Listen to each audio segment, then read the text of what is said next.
us started tonight, and then as a springboard for what we're going to be doing tonight, I brought an article from the local newspaper, and I'd like to read some excerpts from the article called "Parents Hear About Local Drug Scene." All the makings of a pot party were in evidence last Thursday as the pungent odor of marijuana permeated the halls of Hallowell Elementary School in an effort to acquaint PTA parents with the problems of drugs. Detective Sergeant Frank Strasiger and local pharmacist Tom Malchowski presented a program which made parents aware of their roles in today's frightening drug scene, as well as those of the police and the community. Strasiger noted that there's a definite drug problem in the area and that the use of drugs not only harms or even kills the user, but it leads to other crimes. They felt that parents could help to prevent drug problems through communication on an adult level, which involved listening, love, involvement of children in family activities, and self-education as to the drugs themselves.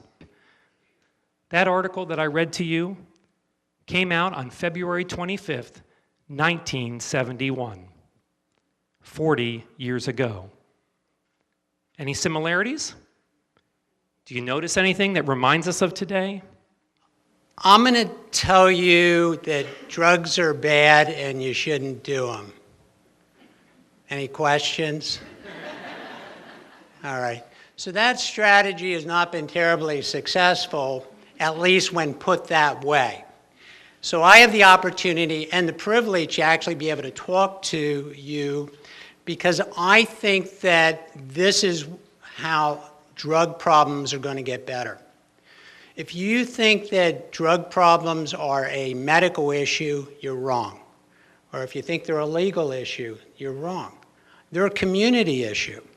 And I know that, having worked in this field 25 years now, that what we do, for example, in our treatment center is a small piece of what it takes to get people better. I think it's an interesting benchmark that the problems did exist probably long before 1971.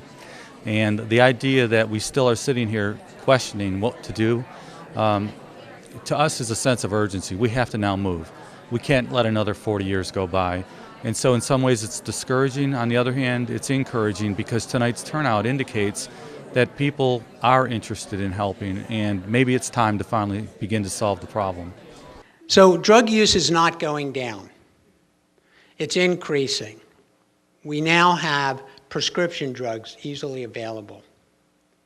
It's interesting, prescription drugs are often picked now, sometimes again before marijuana is, sometimes before alcohol is, typical drugs that might have been abused when I was growing up.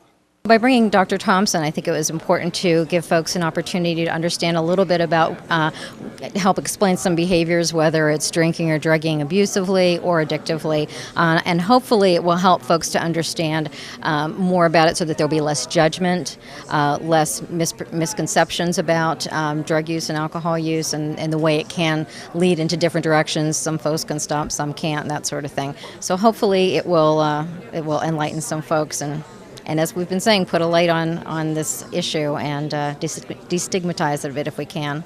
See, this is what science has told us. All of those studies that have been gone through in detail have shown a couple of things about addiction. That addiction is the chemistry in somebody with addiction is fundamentally different.